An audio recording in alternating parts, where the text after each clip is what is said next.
ಸಾವಿರಾರು ಸಂಖ್ಯೆಯ ಸಿಬ್ಬಂದಿಗಳ ಕೊರತೆ ಇರತಕ್ಕಂಥದ್ದೇನಿದೆ. ಅಗ್ರಿಕಲ್ಚರ್ ಸೆಕ್ಟರ್ ಇರ್ಬೋದು, ಪಶುಸಂಗೋಪನಾ ಸೆಕ್ಟರ್ ಇರ್ಬೋದು, ಯಾವುದೇ ವಲಯದಲ್ಲೂ ಈ ಸರ್ಕಾರ ನೇಮಕಾತಿಗಳಿಗೆ ದೊಡ್ಡ ಮಟ್ಟದಲ್ಲಿ ಪ್ರಾಮುಖ್ಯತೆ ಕೊಡಲಿಲ್ಲ.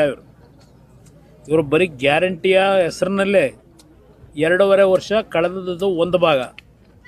ಇನ್ನು 2.5 ವರ್ಷದಲ್ಲಿ ಕುರ್ಚಿಯ ಒಂದು ಸಮಸ್ಯೆ, ಮುಖ್ಯಮಂತ್ರಿಯ ಕುರ್ಚಿಯ ಸಮಸ್ಯೆ, ಅದಕ್ಕೆ ಹೆಚ್ಚಿನ ಸಮಯವನ್ನು ಉಪಮುಖ್ಯಮಂತ್ರಿ, ಮುಖ್ಯಮಂತ್ರಿ ಕೊಟ್ಟಿರೋದಷ್ಟೇ ಅಲ್ಲ, ಶಾಸಕರು ಸಹ ಕಾಂಗ್ರೆಸ್ನಲ್ಲಿ ಅದಕ್ಕೆ ಪ್ರಾಮುಖ್ಯತೆ ಕೊಟ್ಟೇನು ಹೋರಾಟ ಮಾಡ್ತಾ ಇದ್ದಾರೆ.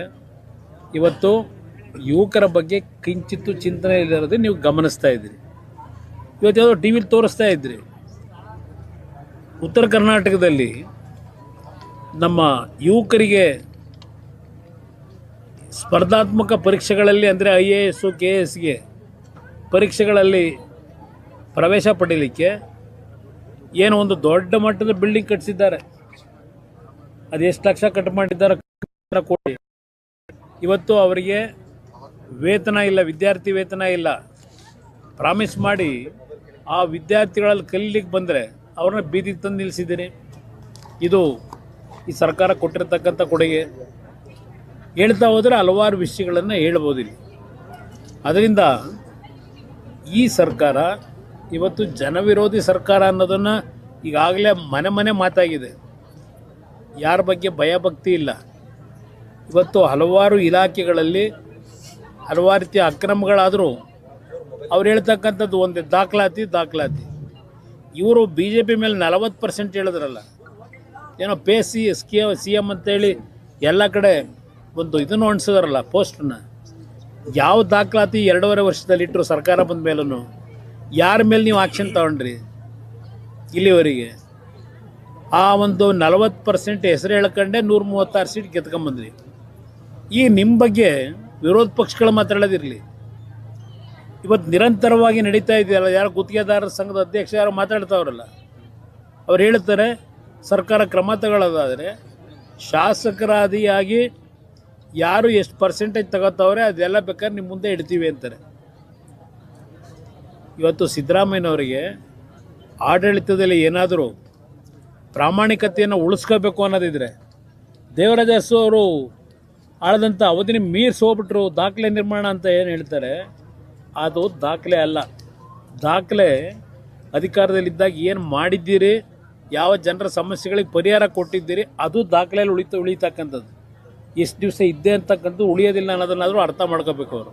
ಅದರಿಂದ ಇವತ್ತು ಈ ಸರ್ಕಾರಕ್ಕೆ ಕಿಂಚಿತ್ತು ಜನತೆಯ ಬಗ್ಗೆ ಭಯಭಕ್ತಿ ಇದ್ದರೆ ಈ ಡ್ರಾಮಾಗಳನ್ನೆಲ್ಲ ಬಿಟ್ಟು ಒಂದು ಇನ್ನು ಮುಂದಿನ 2 ವರ್ಷವಾದರೂ ಸರಿಯಾದ ರೀತಿ ಆಡಳಿತ ಕೊಡಿ ಅಂತಕ್ಕಂಥದ್ದನ್ನು ಆಗ್ರಹ ಮಾಡ್ತೀವಿ. ಇನ್ನೂ ಸಹ ಮುಂದುವರೆದಿದೆ. ಅದ್ರ ಜೊತೆ ಪತ್ರವನ್ನು ಬರೆದಿದ್ದಾರೆ ಶಾಸಕರು, 30ಕ್ಕೂ ಹೆಚ್ಚು ಶಾಸಕರು. ಯಾರಿಗೆ ಪತ್ರ ಬರೆದಿದ್ದಾರೆ, ಯಾರಿಗೆ ಸೇರಿದೆ ಅದು ಹಾಗಂತ ಹೇಳ್ತಾರೆ. ಹೈಕಮಾಂಡ್ ಇದೆಯಾ? ನನಗೇನೋ ಹೈಕಮಾಂಡ್ ಈಗ ಈ ಪಕ್ಷ ಮಾಡ್ತಿರೋ ಕತೆ ನೋಡಿದಾಗ ನಡೀತಾ ಇರೋದು ಹೈಕಮಾಂಡ್ ಇದೆ ಅಂತಕ್ಕಂಥದ್ದು ನನಗೇನೋ ಅನುಮಾನ ಇದೆ. ಈಗ ಹೊಸದೊಂದು ವಿಚಾರ ಚರ್ಚೆ ಆಗ್ತದೆ ಸರ್, ಪರಮೇಶ್ವರ್ ಅವರಿಗೆ CM ಕೊಡಬೇಕು, ದಲಿತ CM ಅವ್ರು ಮಾಡಬೇಕು.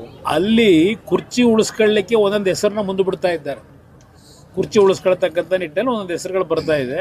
ಬಹುಶಃ ಅದು ಯಾವುದು ಕಾರ್ಯರೂಪಕ್ಕೆ ಬರ್ತಕ್ಕಂಥದ್ದಲ್ಲ, ಒಂದು ಡ್ರಾಮಾ ನೋಡಿ ಅಂತೇಳಿ ಪರದೆ ಮೇಲೆ ಡ್ರಾಮಾ ಮಾಡೋದಕ್ಕೆ ಕೂತಿದ್ದಾರೆ.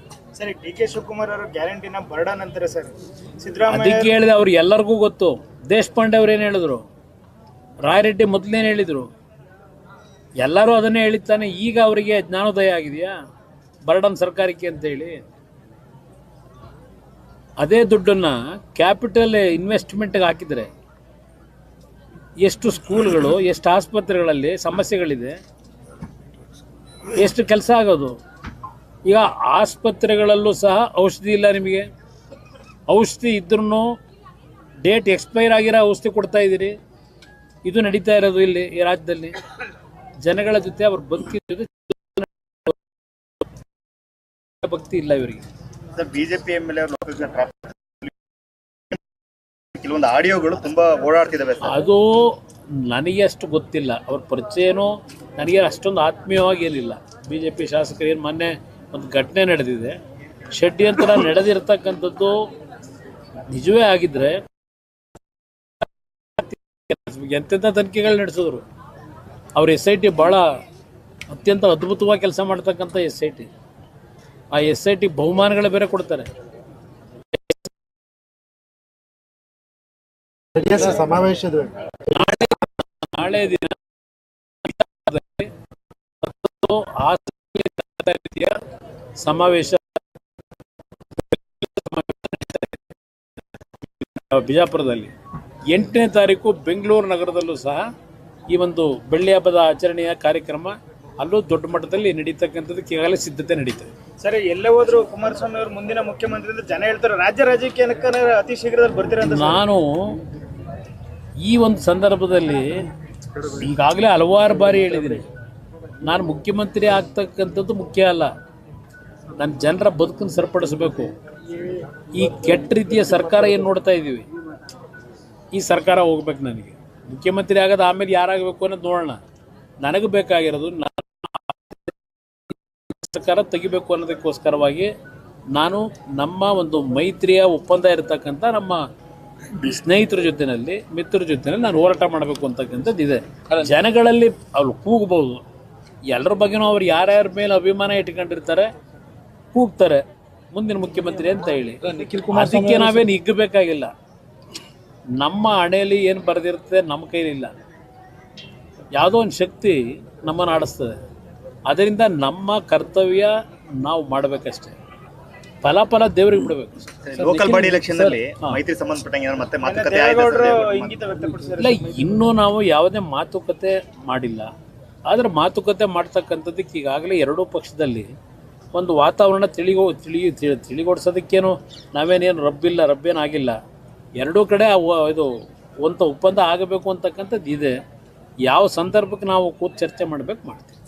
ನಿಖಿಲ್ ಕುಮಾರಸ್ವಾಮಿ ಅವರು ಅದನ್ನೇ ಹೇಳ್ತಾ ಇದ್ದಾರೆ ಸರ್, ಮುಂದಿನ ದಿನಗಳಲ್ಲಿ ಕುಮಾರಸ್ವಾಮಿ ಅವರು CM ಆಗ್ತಾರೆ, ರಾಜ್ಯದ ಜನ ಕೂಡ ಅದನ್ನ ಬಯಸ್ತಾ ಇದ್ದಾರೆ. ಜನ ಹೇಳ್ತಾರೆ ಅಂತ ಹೇಳ್ತಾರೆ. ನಿಖಿಲ್ ಕುಮಾರಸ್ವಾಮಿ ಅವರ ನನ್ನ ಆಯ್ಕೆ ಮಾಡೋದು ಜನ ಹೇಳೋದನ್ನು ಅವ್ರು ಹೇಳ್ತಾವ್ರೆ. ನಿಖಿಲ್ ಕುಮಾರಸ್ವಾಮಿ ಅವರು ಮುಖ್ಯಮಂತ್ರಿ ಆಗ್ಬೋದು. ಮುಖ್ಯಮಂತ್ರಿ ಈಗಲೇ ನೋಡ್ತಾ ಇದ್ದೀರಿ ಸರ್ಕಾರದಲ್ಲಿ ಎಷ್ಟು ಜನ ಮುಖ್ಯಮಂತ್ರಿಗಳಾಗಬೇಕು ಅಂತಾರೆ. 28ಕ್ಕೆ ಮುಖ್ಯಮಂತ್ರಿ ನಾನು ಆಗಬೇಕು ಅಂತ ಇದ್ದೀನಿ ಅಂತ ಹೇಳಿ ಹಲವಾರು ಜನ ಕ್ಯೂ ಇದ್ದಾರೆ. ಅವ್ರನ್ನೆಲ್ಲ ನಾವು ಓವರ್ಟೇಕ್ ಮಾಡಾಗಬೇಕಲ್ಲ, ಅಷ್ಟು ಸುಲಭ ಇದೆಯಾ ನೋಡೋಣ. ಸರ್, ಇವತ್ತು PUC ಪ್ರಶ್ನೆ ಪತ್ರಿಕೆ ಮತ್ತೆ ಲೀಕ್ ಆಗಿದೆ. ಎಷ್ಟು ಅಲ್ಲಿ ಈ ಸರ್ಕಾರದ ಸಾಮರ್ಥ್ಯ ಎಷ್ಟಿದೆ ಅನ್ನೋದನ್ನು ನೀವು ನೋಡಿ. ಈ ಸರ್ಕಾರ ಎಷ್ಟು ಮಟ್ಟಿಗೆ ಕೆಲಸ ಮಾಡ್ತಾ ಇದೆ. ಇವತ್ತು ಆ ಪ್ರಶ್ನೆ ಪತ್ರಿಕೆ ಲೀಕ್ ಆಗ್ತಕ್ಕಂಥದ್ದಕ್ಕೆ ಆ ಒಳಗಡೆ ಇರ್ತಕ್ಕಂಥವರೇ ಮೂಲ ಪುರುಷರಿರ್ತಾರೆ. ಸರ್ಕಾರಕ್ಕೂ ಗೊತ್ತಿರುತ್ತದೆ. ಆದರೆ ಹಿಂದೆನೂ ಏನಾಯಿತು, ಹಿಂದಿನ ಹಲವಾರು ಬಾರಿ ಸದ್ಯ ನಾನು ಮುಖ್ಯಮಂತ್ರಿ ಆಗಿದ್ದಂಥ ಸಂದರ್ಭ 2 ಬಾರಿ ಕಮಿಷನ್ ಯಾರೂ ಹೇಳಲಿಲ್ಲ, ಕುಮಾರಸ್ವಾಮಿ ತಗೋತಾನೆ ಅಂತ ಹೇಳಿ. ಪ್ರಶ್ನೆ ಪತ್ರಿಕೆಗಳಾಗಲಿ ಇಲ್ಲಿ ಪಾಪ ನಮ್ಮ ಪೊಲೀಸ್ ಅಧಿಕಾರಿಗಳಿದ್ದಾರೆ, ಹಲವಾರು ನೇಮಕಾತಿಗಳು ಮಾಡಿದ್ವಿ ನಾವು ನಮ್ಮ ಕಾಲದಲ್ಲಿ. ಯಾವುದೂ ಸಹ ಎಲ್ಲೂ ಸಹ ಹಣದ ವ್ಯವಹಾರಗಳಾಯಿತು ಅಂತಕ್ಕಂಥದ್ದು ಇಲ್ಲ, ಪ್ರಶ್ನೆ ಪತ್ರಿಕೆ ಲೀಕ್ ಮಾಡಿದ್ರು ಅಂತಕ್ಕಂಥದ್ದಾಗಲಿ ನನ್ನ ಕಾಲದಲ್ಲಿ ಸದ್ಯಕ್ಕೆ ಯಾವುದೂ ಆಗಲಿಲ್ಲ. ಅದು ನಾನು ಯಾವ ರೀತಿ ಆಡಳಿತ ಕೊಟ್ಟೆ ಅಂತಕ್ಕಂಥದ್ದು ನಾಡಿನ ಜನ ತಿಳ್ಕೊತಾರೆ ಅಂತ ನನ್ನ ಅಭಿಪ್ರಾಯ. ಜಡಪಿ ತಾಲೂಕು ಚುನಾವಣೆ ಸರ್ ವಿಳಂಬ ಆಗ್ತಲೇ ಇದೆ. ಇಲ್ಲ, ಈಗ ಆದೇಶದ ಈಗ ಆಗಿದೆ ನೋಡಿ, ಏನು ಮಾಡೋದು, ನೀವು ಫೇಸ್ ಮಾಡಕ್ಕೆ ರೆಡಿ ಇದ್ದೀರಾ? ನಾವು ಸಿದ್ಧ ಇದೀವಿ, ಅದಕ್ಕೆ ರೆಡಿ ಮಾಡ್ತೇನೆ. Thank you brother. ಏನು